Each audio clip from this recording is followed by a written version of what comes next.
welcome back to the podcast. Let's talk about something most Americans don't realize until it's too late. Australian homes are used differently than American homes.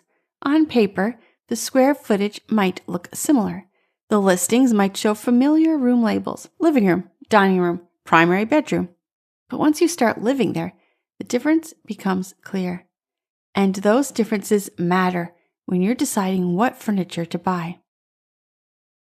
One of the biggest surprises is flow. In many Australian priorities, especially in Sydney and parts of Melbourne, spaces are designed to feel open and connected rather than compartmentalized. Large, heavy American-style sectionals or oversized dining sets can quickly dominate a room. What looks reasonable in an empty rental can feel overwhelming once your shipped household goods have arrived. Then there's indoor-outdoor living. In Brisbane particularly, but also throughout coastal Sydney and Melbourne, daily life extends outside. Balconies, patios, and courtyards aren't decorative. They're functional living spaces. Meals often move outdoors. Coffee happens outside. Social time spreads across spaces. That often means you need less indoor furniture than you initially assume. Many Americans unknowingly replicate their U.S. layout immediately after landing, fully furnishing indoor areas, only to realize later that much of their lifestyle now happens beyond the walls. Storage is another quiet shift.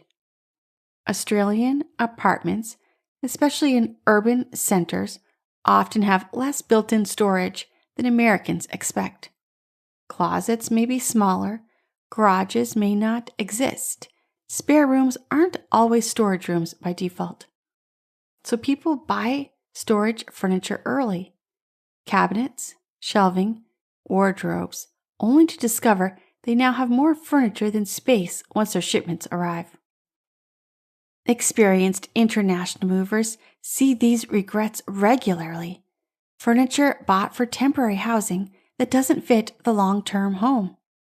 Duplicates purchased because waiting felt uncomfortable. Style choices made without seeing everything together. The common thread isn't poor taste, it's timing. When you give yourself time to understand how your new Australian space actually functions, your decisions become lighter, simpler, and more aligned. You often realize you need less than you thought. And that realization doesn't happen on day 3. It happens after you've lived there for a bit. If you're preparing for international moving to Australia, take the adjustment period seriously. It's part of the process. It's not a delay. Before making major purchases, allow your household goods to arrive. Let your routine form. Notice how you can use the space. That's when confident decisions happen. If you found this helpful, subscribe to the podcast and visit our website to request your free quote or give us a call at 877-856-7050 and speak with an expert about planning your move right away.